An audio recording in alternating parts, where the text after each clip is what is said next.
What's going on, everybody? Patrick here with Red 6, coming to you from beautiful Houston, Texas.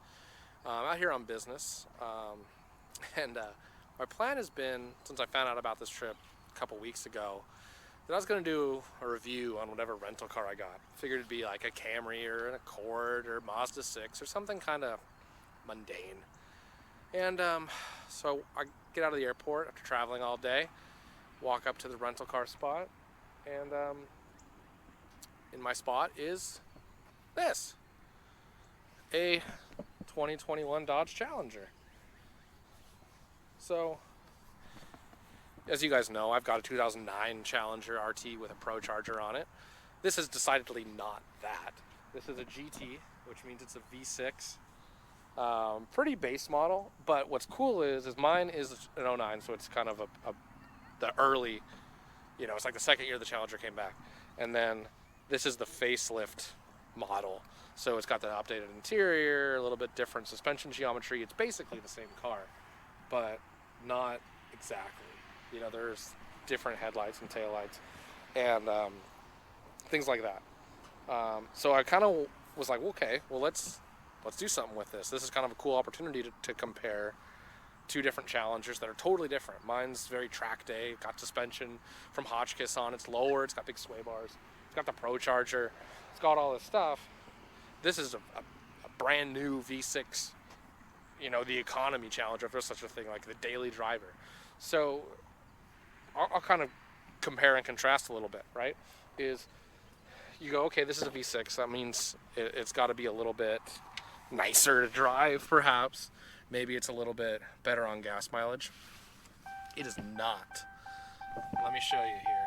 So I've been driving a good mix of highway, stupid beeping, of highway and city. And I'm getting a whopping, you can see it there, I think you can see it there, 18.9 miles to the gallon. And I am not driving this car hard at all. I'm just kind of cruising around in it. And I'm getting 19 miles to the gallon. I get 14 in my Challenger with V8 with a supercharger on it.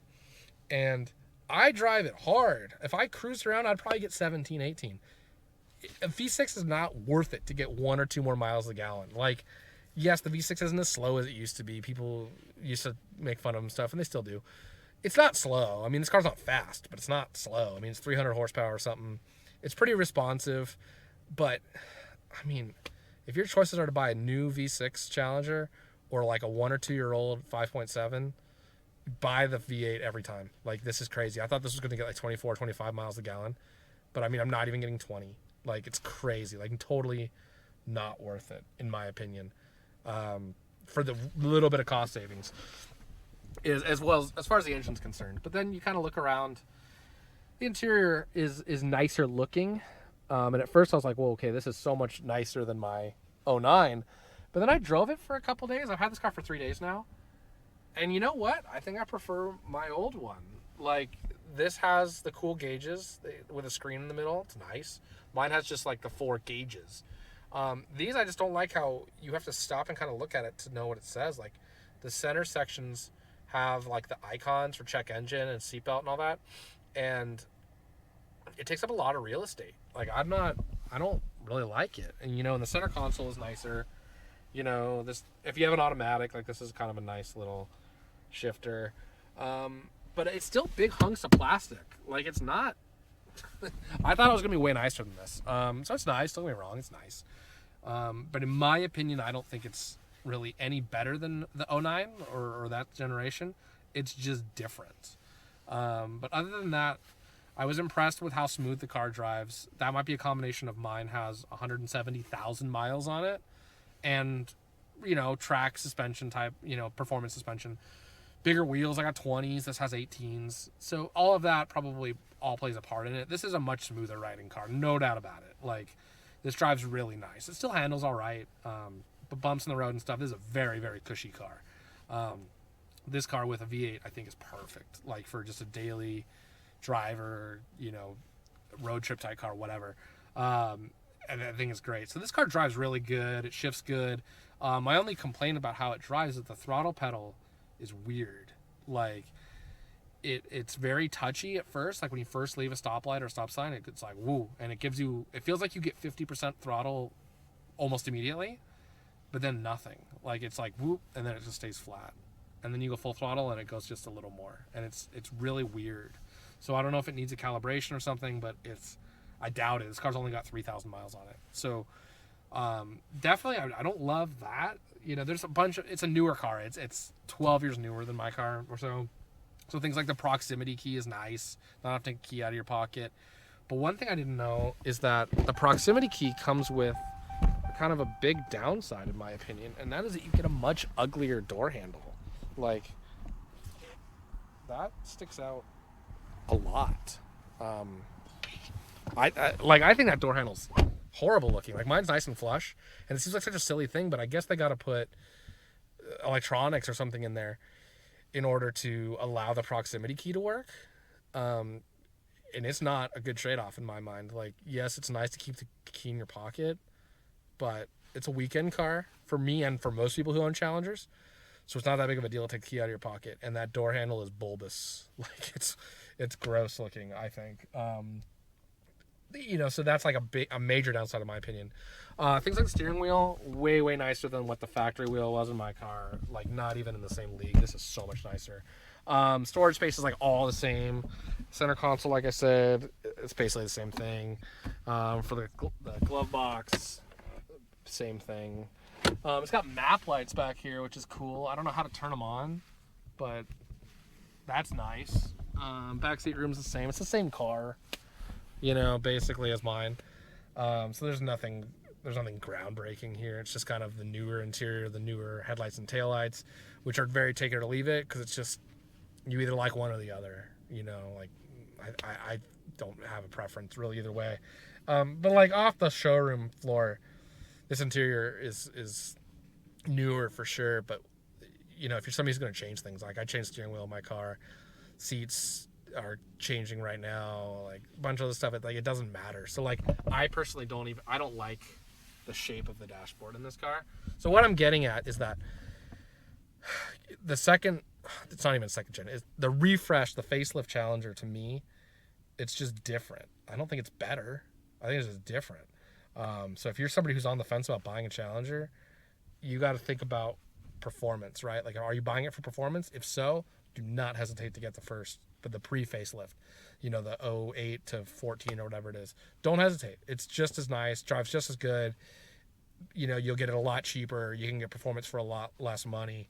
And things like, yeah, it's not going to have Apple CarPlay from the factory, but that's a pretty easy add, you know?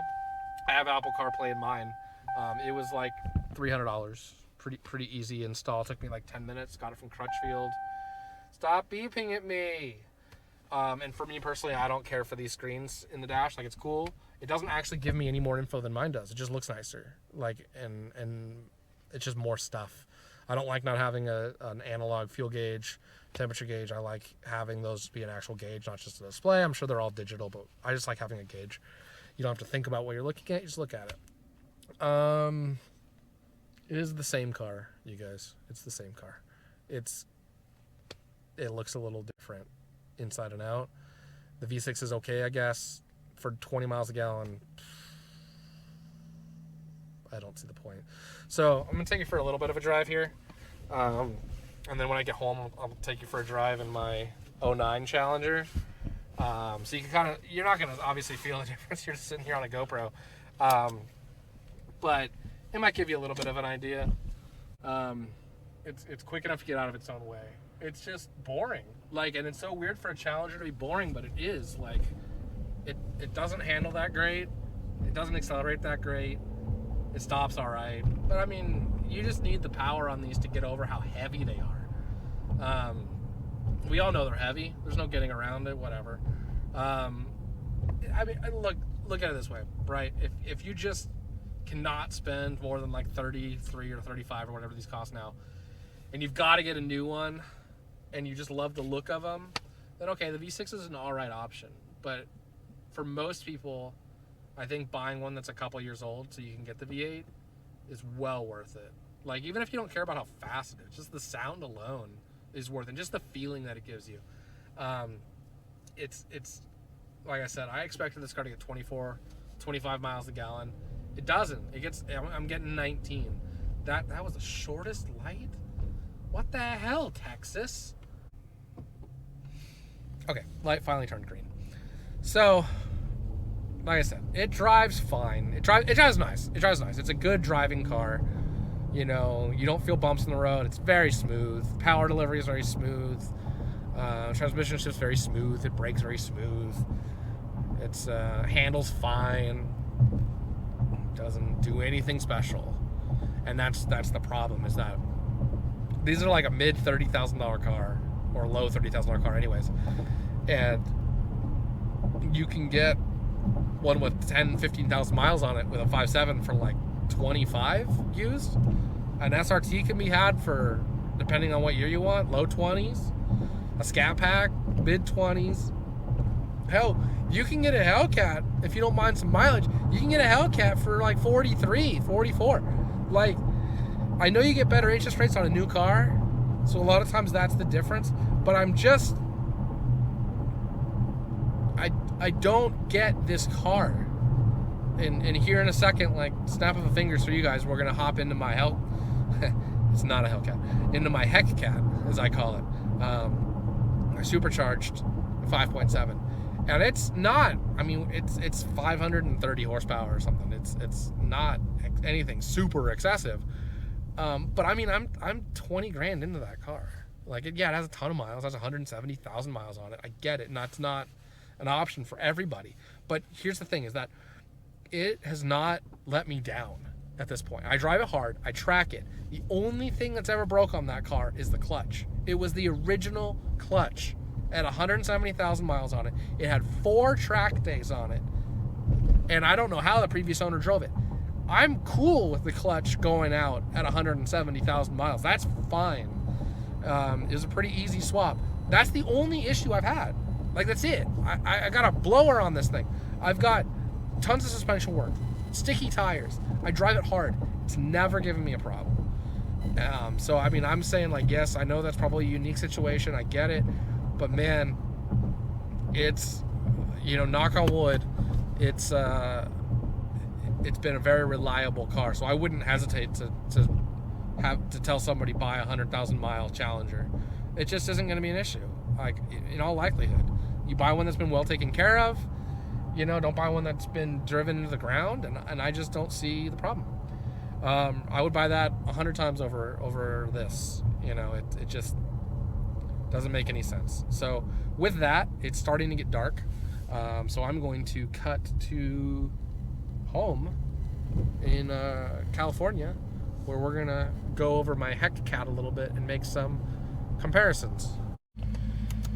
And this is my Challenger. So you can see the interior is a lot more bare bones, but it's all preference, but I actually like it better. It just seems more traditional, kind of more straightforward. If it's gonna be a cheap interior, like they both are, I kind of prefer it to just be what it is. Don't try to overdo it. So, I mean, this thing's got 170,000 miles. It's 13 years old, and it still looks like it's in pretty good shape, as you can see. I mean, there's some imperfections. I put both car seats back here, which is one of the reasons I love this car. Couldn't do this in a Mustang or a Camaro that easily. I've changed the steering wheel. SoCal Garage Works. This is a kind of everybody's got these kind of wheels now. But that made a huge difference. Hurst shifter, Hotchkiss shift knob, just a lot of little touches. The Sony audio, like Apple CarPlay, that was a huge improvement. So, I mean, all of this stuff was not expensive, you know, so this little stuff kind of cleans it up a lot. So that's, you know, it's all preference, like I said. But you can see you guys know, they look pretty much exactly the same. Taillights are different, headlights are different, interior's different. But for me, if your choices are buying a new V6 Challenger or a used V8 Challenger, there's no debate. I mean, especially if you're somebody who can work on your own car even a little bit. Like I said, I haven't had to do anything crazy on this. Stuff I chose to do, like a supercharger, yeah, that's more involved. But, you know, the V8, the sound alone is worth it. It's faster. It's still not fast with a 5.7, but it's fast enough that you can, you know, do burnouts and, you know, leave from the stoplight and have some fun, that kind of stuff. V6 doesn't do that. You know, so since the gas mileage isn't that great in those things, they're not that much cheaper.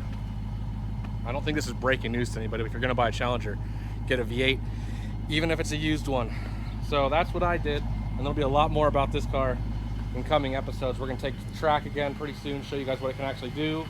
Do a few upgrades, got some suspension upgrades to do as far as geometry, like control arms. The Hotchkiss springs, shocks, and sway bars are excellent, but I have not touched the control arms on this car. So they've got 170,000 miles on them. They're worn out. It's time to change them. But we're gonna do those in a coming episode here pretty soon, as well as things gonna get Hellcat brakes on it.